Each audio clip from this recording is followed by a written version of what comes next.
السلام علیکم۔ اڈیالہ میں مذاکرات شروع، بڑوں کی طویل بیٹھک، معاملات حل ہونے کے قریب، کیا عمران خان کی رہائی متوقع؟ عمران خان کے مطالبے پر غور شروع، کیا نئے الیکشن ہونے جا رہے ہیں؟ رانا ثناءاللہ نے حامد میر کے پروگرام میں بڑی خبر بریک کر دی۔ ناظرین، میں نے اپنے واٹس ایپ چینل کا لنک جو ہے نا وہ ڈسکرپشن میں دے دیا ہے۔ آپ سے گزارش ہے کہ اس چینل کو لازمی جا کر فالو کریں، کیونکہ اس میں عمران خان اور پی ٹی آئی کے بارے میں اپڈیٹ آتی رہتی ہے۔ شکریہ۔ فریدی کی ملاقات ہو جائے گی، لیکن وہ ملاقات جو ہے وہ ابھی تک نہیں ہوئی اور ان کا لہجہ دن بدن تلخ ہوتا جا رہا ہے، تو یہ ملاقات کیوں نہیں ہو رہی؟ دیکھیں میر صاحب، یہ ان کا لہجہ ہی ہے جس نے ان کو اس مصیبت میں جو ہے وہ پکڑا ہوا ہے۔ یہ اگر اپنا لہجہ درست کر لیں، اپنے الفاظ درست کر لیں اور اپنے ذہن میں جو ہے وہ کچھ چیزوں کو سوچ سمجھ کے تو اس کے مطابق عمل شروع کریں تو شاید ان کی بہت ساری مشکلات جو ہیں وہ حل ہو جائیں۔ معاملہ یہ ہے کہ انہوں نے ہائی کورٹ میں جا کے درخواست دی کہ جی مجھے ملاقات کی اجازت دی جائے، تو ہائی کورٹ نے تو ان کی ملاقات کے آرڈرز ہی نہیں کیے۔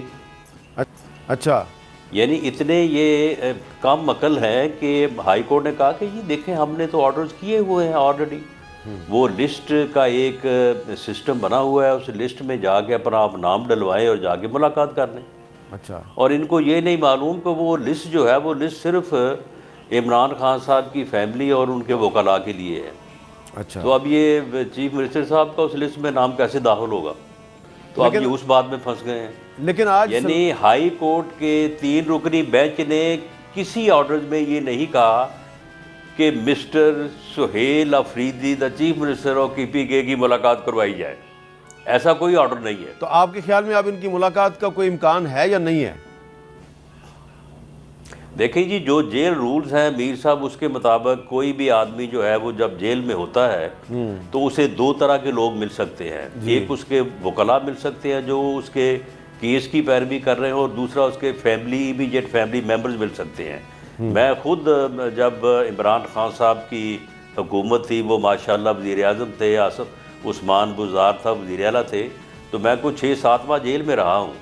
ان 6-7 ماہ میں اپنے وکیل اور اپنی فیملی ممبرز کے علاوہ میں نے کسی کی شکل نہیں دیکھی۔ اچھا، یہ آپ کی بات اس لیے رولز کے اوپر اس طرح سے جو ہے وہ پابندی ہمیں بھی کروائی گئی اور انہوں نے بھی کی۔ نہیں رانا صاحب، آپ کی بات جو ہے وہ اس طرح درست ہے کہ میں اپنا ذاتی تجربہ بیان کر دیتا ہوں نا۔ میں نے بھی کوشش کی تھی جب آپ جیل میں تھے کہ میری بھی ملاقات ہو جائے، مجھے اجازت بھی مل گئی تھی ہوم سیکرٹری سے، لیکن میری ملاقات نہیں کروائی گئی۔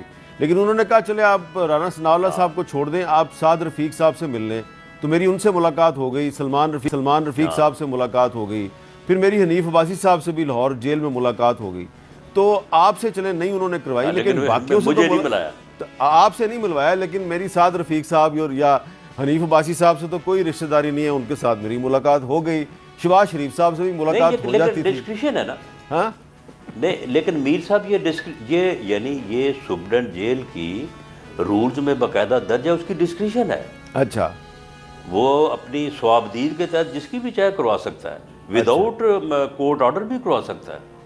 اچھا چلیں، اب یہ بتائیں کہ اب آپ کے کچھ کولیگز جو ہیں وہ کہہ رہے ہیں سہیل افریدی صاحب کیبنٹ نہیں بنا رہے، ان کو جلدی جلدی کیبنٹ بنانی چاہیے۔ ابھی ہمیں بیرسٹر گور خان صاحب بتا رہے تھے کہ بہت جلد ایک چھوٹی سی کابینہ بن جائے گی، لیکن فرض کریں اس میں بھی 3-4 دن اوپر نیچے ہو جاتے ہیں، تو کیا ایسی صورت میں آرٹیکل 234 جو ہے کانسٹیٹیوشن آف پاکستان کا، اس کے تحت کوئی گورنر راج لگانے کا خطرہ ہے کے پی کے میں؟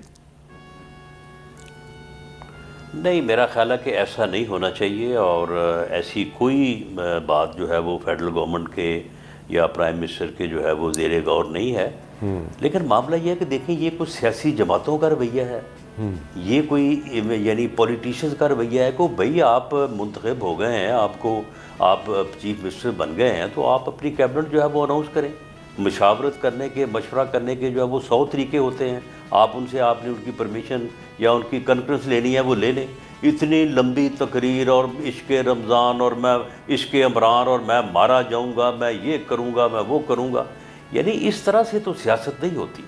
یہ سیاست کا انداز جو ہے یہ اب چلنے والا نہیں ہے۔ اچھا رانا صاحب، ایک طرف افغانستان کے ساتھ ہماری کشیدگی بڑھ رہی ہے، ہمارے افغانستان کے ساتھ مذاکرات جو ہیں وہ کامیاب نہیں ہوئے, کوئی بریک تھرو نہیں ہو سکا استنبول میں, تو دوسری طرف اگر خیبر پختونخوا کے چیف منسٹر کے ساتھ اس طرح کشیدگی برقرار رہے گی تو آپ کو نہیں لگتا کہ اس سے پاکستان کے دشمن کوئی نہ کوئی فائدہ اٹھا سکتے ہیں؟ دیکھیں میر صاحب, میں آپ کو ایک بات بتاؤں کہ جہاں تک تو ہے نا عسکری محاذ, جہاں تک ہمیں بیرونی جارحیت کا جو ہے وہ خطرہ ہے یا سوال ہے, وہ آپ نے دیکھ لیا کہ ہندوستان ایک بہت بڑی قوت تھا, ہم سے کوئی 5 گنا بڑی وہ قوت ہے, 10 گنا بڑی معیشت ہے, اور اس کو آپریشنل آر تو میرا خیال ہے کہ کوئی 10 یا 12 گھنٹے تھے, لیکن یہ 10-12 دن بعد چلی اور انڈیا کو مکمل سکون ہو گیا, جسے کہتے ہیں نا کہ پنجابی میں کہ آرام آ گیا ہے. یہ افغانستان کو بالکل آرام آ جائے گا. اس کی وجہ یہ ہے کہ آپ جو فوج ہے, صرف فوج نہیں لڑتی, جو سپہ سالار ہے نا اس کی پالیسی اور اس کی حکمت عملی جو ہے وہ لڑتی ہے.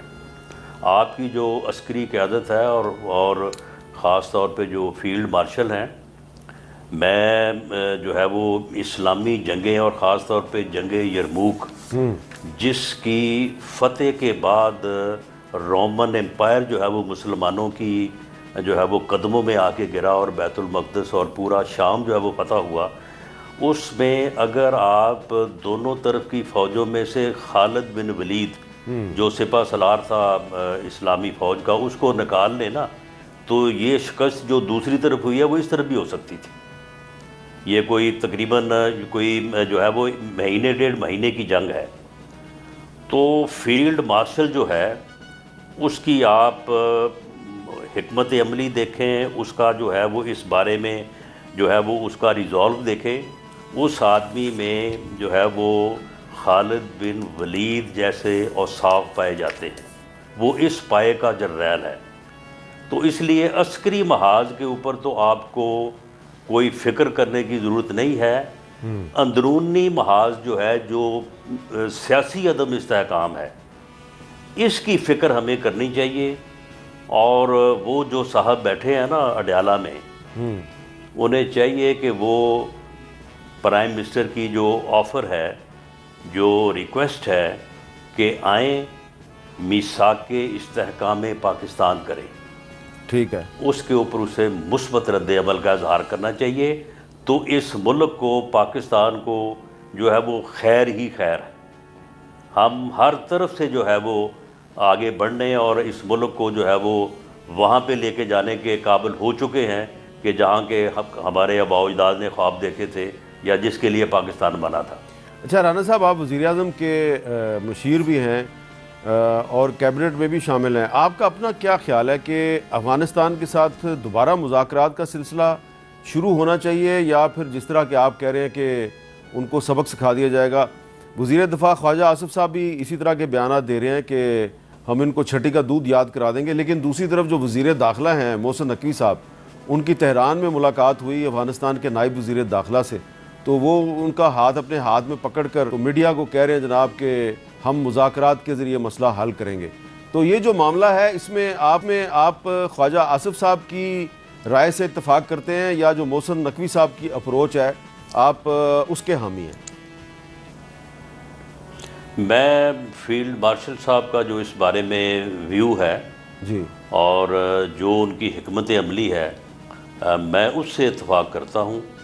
اور میں سمجھتا ہوں کہ ہوں گے تو مذاکرات ہی, لیکن وہ مذاکرات جو ہے وہ اس وقت تک نہ ہوں گے, نہ کامیاب ہوں گے, جب تک جو ہے وہ تسلی تشفی نہیں پہلے ہو جاتی.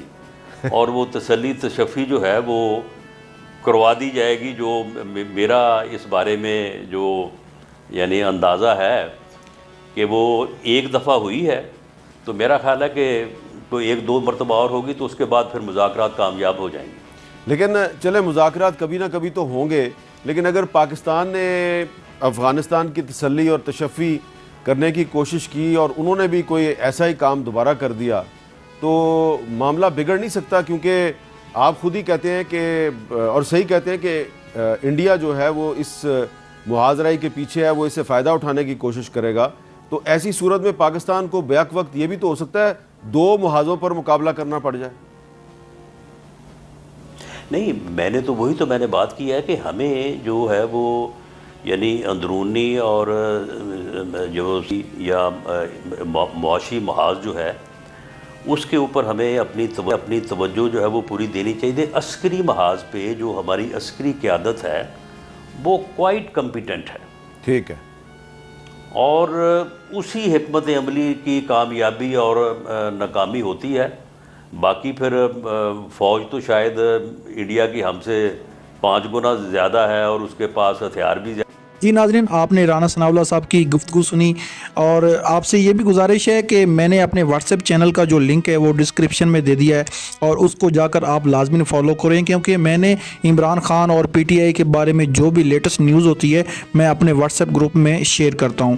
ناظرین، رانا ثناء اللہ کا کہنا تھا کہ جو مذاکرات ہیں وہ ایک صورت پہ ہو سکتے ہیں کہ یہ جو پی ٹی آئی والے ہیں یہ ہمیں بلیک میل نہ کریں. جب بھی ہم مذاکرات کی بات کرتے ہیں، عمران خان یا پی ٹی آئی والے جو مذاکرات کی حامی تو بڑھتے ہیں، مگر اڈیالہ میں جو بیٹھا شخص ہے وہ مذاکرات چاہتا ہی نہیں ہے، کیونکہ وہ مذاکرات کے خلاف ہے. وہ سٹریٹ جو ہے نا، سٹریٹ اپوزیشن رکھتا ہے، اور وہ احتجاج پر ہی یقین رکھتا ہے. کیونکہ عمران خان نے پہلے بھی آپ کو پتہ ہے کہ 100 دن کا دھرنا دیا تھا، تو وہ بھی حکومت کے گلے کی ہڈی بن گیا تھا. ناظرین، اب بھی عمران خان یہی چاہتے ہیں کہ میں کوئی بھی ایسی ڈیل نہ کروں جس سے یہ تاثر ہو کہ عمران خان نے ڈیل کی ہے، کیونکہ آپ کو پتہ ہے کہ پہلے میاں نواز شریف صاحب نے اسٹیبلشمنٹ سے ڈیل کی، اس وقت کی اسٹیبلشمنٹ سے ڈیل کی، اور وہ جدہ چلے گئے.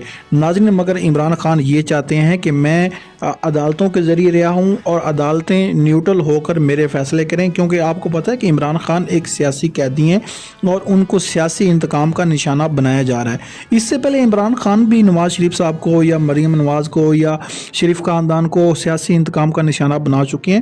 مگر اگر عمران خان نے اس وقت وہ غلط کام کیا تھا تو اس حکومت کو نہیں چاہیے کہ یہ بھی جو ہے نا عمران خان کو سیاسی انتقام کا نشانہ بنائے. پھر اگر یہ سلسلہ ایسے چلتا رہا تو یہ سلسلہ کبھی بھی رکے گا نہیں. اس میں نقصان ان سیاسی جماعتوں کا ہے، نقصان ان سیاسی لیڈروں کا ہے.